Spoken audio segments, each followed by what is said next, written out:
সরকার এখনো গঠিত হয়নি, কিন্তু তার আগেই বিক্ষোভের ডাক দিয়েছে জামায়াতে ইসলামী। যতদূর পত্রিকায় দেখলাম, আজ বিকেলের দিকে বায়তুল মুকাররমে তাদের সমাবেশ এবং মিছিল হবে নির্বাচনে অনিয়মের অভিযোগে।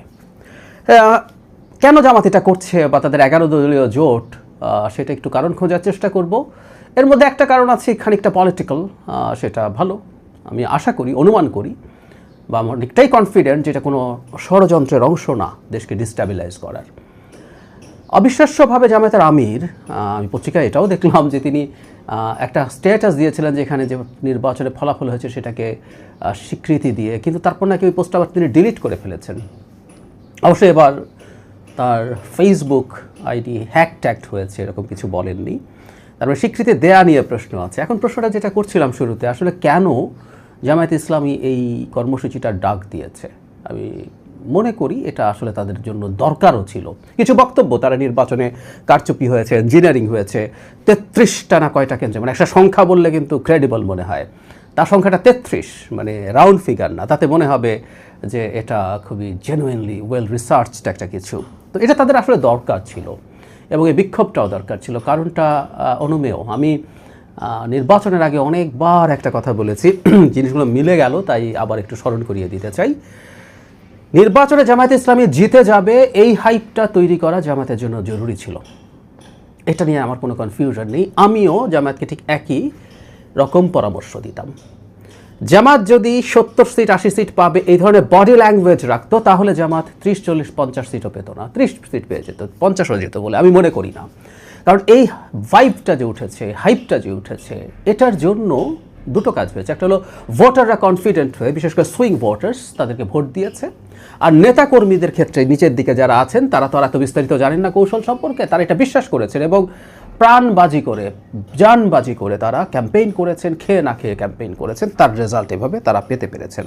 কিন্তু একই সাথে এটা দুধারি তলোয়ার বলে, এটা অন্যদিকে একটা কাটার সম্ভাবনা আছে। আমি সেটাও বলতাম যে নির্বাচনের পরে যখন তারা 1/3 সিট পাবে, বলছিলাম 1/3 বা শেষ পর্যন্ত সর্বোচ্চ হাফে যেতে পারে, তাদের জোট সর্বোচ্চ হাফ সিট পেয়েছে, মানে সরকার গঠনের হাফ, বিএনপির হাফ না, তখন তারা কি করবেন? তখন আমি বলতাম যে তারা আগেই কতগুলো গ্রাউন্ড তৈরি করে রাখছেন। তারা বলছেন নির্বাচন কমিশন নিরপেক্ষ না, প্রশাসন বিএনপির পক্ষে চলে গেছে, বিএনপিকে ক্ষমতায় বসিয়ে দিলেই হয়, এরকম নানান অভিযোগ তারা আগেই জারি রেখেছিলেন। এমনকি নির্বাচন কমিশনকে প্রশ্নবিদ্ধ তো এনসিপি বিশেষ করে অনেক দিন থেকে করছে। ফলে এই পরাজয়ের পর এখন তাদের যে সংকটটা ছিল, সেই সংকটটা থেকে বেরিয়ে আসতে হবে। সেটা হচ্ছে তারা এই নির্বাচনের ফল খুশি নন তারা, এবং কেন হেরেছেন, তাদেরকে হারিয়ে দেওয়া হয়েছে। যদিও আমি মনে করি জামায়াতে ইসলামের কেন্দ্রীয় নেতৃত্ব যে পরিমাণ সিট পেয়েছেন, তারা মোর দ্যান হ্যাপি। তারা এতটাও হয়তো আশা করেননি, 50-60 পেতে পারতেন ভেবেছেন। কিছু জায়গায় খুবই মার্জিনালি তারা জিতেছেন, এবং ফলাফল অ্যানালিসিসে যাব, বিএনপির বিদ্রোহীরা যথেষ্ট রোল প্লে করে তাদেরকে ওই জায়গায় নিয়ে গেছে। যাই হোক, যাতে তারা এখন শেষ পর্যন্ত গিয়ে দাঁড়ালেন, তারা যথেষ্টের বেশি সুখী আছেন, খুশি আছেন। কিন্তু ওই যে বললাম যে এখন নেতাকর্মীদের একটা অংশ তো এটা বিশ্বাস করেছিল, আমি ব্যক্তিগতভাবে কথা বলে জেনেছি, মানে জানবাজি করে তারা ছুটছেন যে এবারই তারা নির্বাচনে জিতে যেতে পারেন, এই গ্রাউন্ড আর কখনো যদি না আসে, সো এটাতেই তাদের সফল হতে হবে। তাদের একটা সান্ত্বনা লাগবে, ভোটারদের সামনে ইমেজ রক্ষার ব্যাপার আছে। মানে 70-80 সিট আমরা এমনি যদি চিন্তা করি, যে সিট এখন পেয়েছে তারা জোট সহ 75, 76, 77 বিভিন্ন সংখ্যা দেখা যায়, অর্ধেক সরকার গঠন করার অর্ধেক সংখ্যক সিট, যে পার্সেন্টেজ অফ ভোটস পেয়েছে জামাত, সেগুলো আসলে অকল্পনীয় ভালো ফলাফল। কিন্তু সমস্যাটা হচ্ছে যে হাইপ তোলা হয়েছে, এক্সপেকটেশন তৈরি করা হয়েছে, তার কাছে এখন এটাকে ছোট দেখা যায়। এখন এই ছোট জামাত আবার নিজের একটু গায়ে লাগছে, একটু প্রেস্টিজে লাগছে, তাই আমি এটা মানি না, একটু গাইগুই দেখাচ্ছে। এটা জাস্ট এক ধরনের প্রতীকী প্রতিবাদ বা বিক্ষোভ বলে আমি মোটামুটি কনফিডেন্ট, বা প্রায় পুরোটাই কনফিডেন্ট। আমি আশা করি জামাতে ইসলামীরা নেতৃবৃন্দ কোনোভাবে হঠকারী কিছুতে পা দেবেন না। মানে এখন এটা ধরে এরপর এটা কন্টিনিউ করে যাব, আমার মনে হয় না এটা তারা করবেন। এটা তাদের জন্য খুবই বাজে ব্যাপার হবে। যে গ্রাউন্ড তারা পেয়েছেন, যে ফাউন্ডেশন তারা পেয়েছেন, এটার মধ্যে দাঁড়িয়ে তারা খুব ভালো রাজনীতি করতে পারেন।